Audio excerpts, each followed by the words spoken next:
Find the LCM and HCF of the following integers by applying the prime factorization method. तो हमें इन तीनों numbers का LCM और HCF find out करना है बाय प्राइम फैक्टराइजेशन मेथड. तो हम पहले तीनों का LCM लेंगे. 12 ये 2 से जाएगा, 6 फिर ये दोबारा 2 से जाएगा 3, अब ये 3 से जाएगा 1. अब हम 15 को भी करेंगे ऐसे ही. 3 5 पे जाएगा, 3 5 ज़ा 15, फिर 5 एक प्राइम नंबर है तो खुद से ही जाएगा 1 पे. अब हम 21 को भी ऐसे ही फैक्टराइज कर लेंगे. 3 7 ज़ा 21 और फिर 7 1 ज़ा 7. तो हम 12 को लिख सकते हैं 2 की पावर 2 मल्टीप्लाई 3. 15 को हम लिख सकते हैं 3 मल्टीप्लाई 5 और 21 को हम लिख सकते हैं 3 मल्टीप्लाई 7. अब क्वेश्चन है, हमें फाइंड आउट करना है यहाँ पर HCF और LCM. HCF होता है हमारा जो तीनों में कॉमन हो वो number with the least power. तो यहाँ पर तीनों में वी कैन सी कि 3 कॉमन है, तो HCF हो जाएगा हमारा 3. और LCM निकालते वक्त हम सभी नंबर्स को, जितने भी हमें फैक्टर्स मिले हैं सभी को लिखना है. हमें 2 मिला है, मल्टीप्लाई हमें 3 मिला है, मल्टीप्लाई 5 मल्टीप्लाई 7. अब ये अपनी हाईएस्ट पावर्स के साथ आएंगे. तो यहाँ पर 2 की हाईएस्ट पावर है 2, 3 की पावर 1 ही है सब जगह, 5 की भी और 7 की भी. तो हमारा LCM हो जाएगा यहाँ पर 420. नेक्स्ट पार्ट है हमारा सेकेंड. 17 23 29. तो अब हम 17 को करेंगे. 17 एक प्राइम नंबर है, खुद से ही जाएगा. 23 को करेंगे, 23 भी एक प्राइम नंबर है, खुद से ही जाएगा. और 29 को करेंगे, वो भी एक प्राइम नंबर है तो खुद से ही जाएगा. तो यहाँ पर हमारा 17 हो गया, 17 मल्टीप्लाई 1. 23 के भी यहाँ पर सिर्फ 2 ही फैक्टर हैं, 23 मल्टीप्लाई 1, और 29 के भी यहाँ पर 2 ही फैक्टर हैं, तो 29 मल्टीप्लाई 1.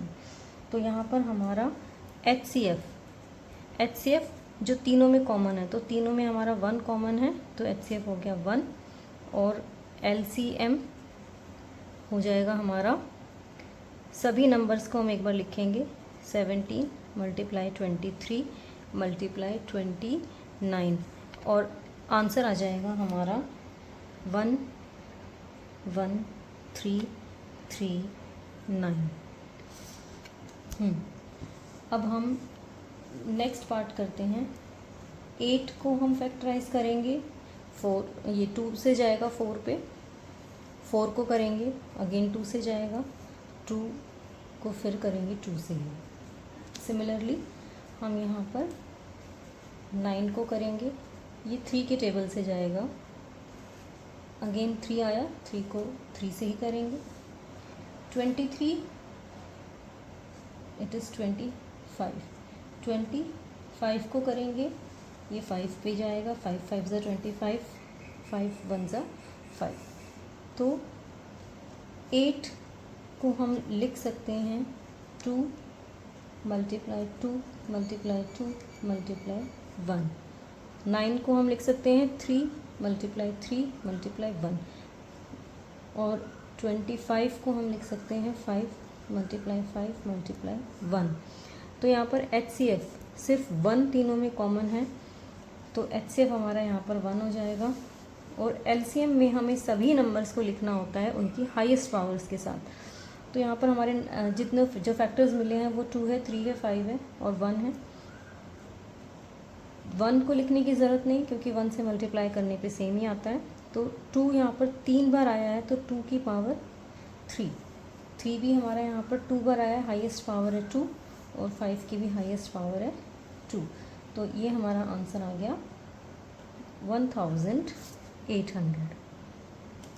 अब हम अपने फोर्थ क्वेश्चन पे आते हैं। हमें गिवन है कि HCF of two numbers 306 and 657 is 9।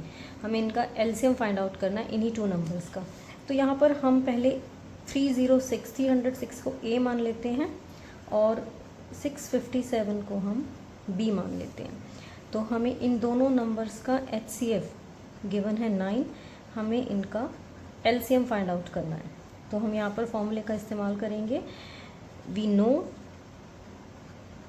That A multiply B is equal to HCF multiply LCM।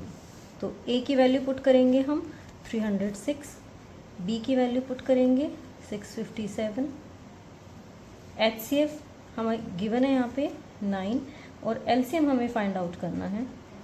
Next step में इनको हम एज इट इज़ लिख लेंगे। ये 9 यहाँ पर मल्टीप्लाई है, जब ये लेफ़्ट साइड जाएगा तो डिवाइड में आ जाएगा, इज़ इक्वल टू LCM। अब जब हम इसको सॉल्व करते हैं, इसको हम यहाँ पर 9 से कट कर सकते हैं तो ये आ जाएगा 34, और जब हम इसे मल्टीप्लाई करते हैं तो हमारा आंसर आ जाएगा 22338। तो LCM आ गया 22338।